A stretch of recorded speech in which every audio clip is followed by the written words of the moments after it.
La flamme est devenue la nouvelle belle des bois dormants du Manitoba et de certaines régions du Québec.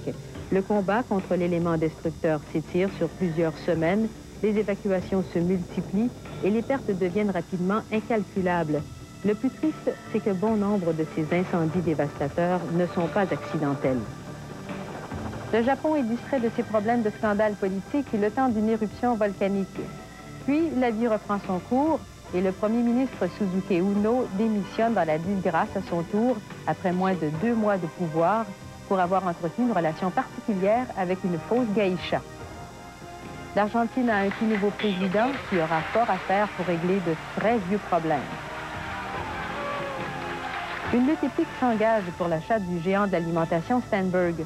Au cours des semaines qui vont suivre, 2 entreprises, une québécoise, l'autre ontarienne, joueront au bras de fer. Le gaucher vaincra. Autre épreuve de force entre Québec et les infirmières, à la suite du rejet par la Fédération de l'entente de principe négociée le mois précédent. Nos cousins revivaient les grands moments de leur révolution historique, de quoi donner fièrement les bleus, blancs et rouges.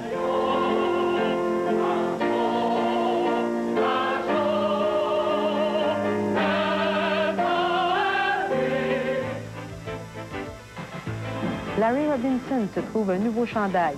Le stade se trouve un nouveau toit rétractable, qu'on oublie de remettre en place le temps d'une averse. Et Terre-Neuve se retrouve avec un mystère sur les bras.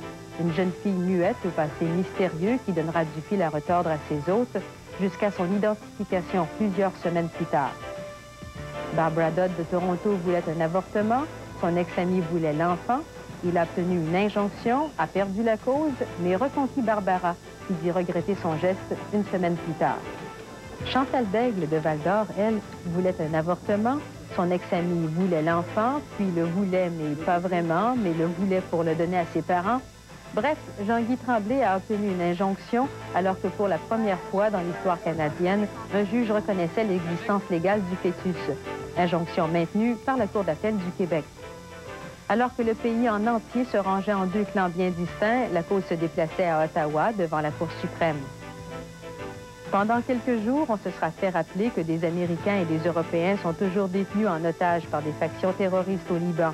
Les images de la mort du colonel américain Higgins nous aura fait réaliser que le journaliste Terry Anderson est maintenant captif depuis 5 ans, que l'envoyé spécial britannique Terry Waite a disparu depuis 3 ans et que d'autres attendent désespérément dans des conditions inhumaines que leurs gouvernements respectifs se souviennent qu'ils existent toujours.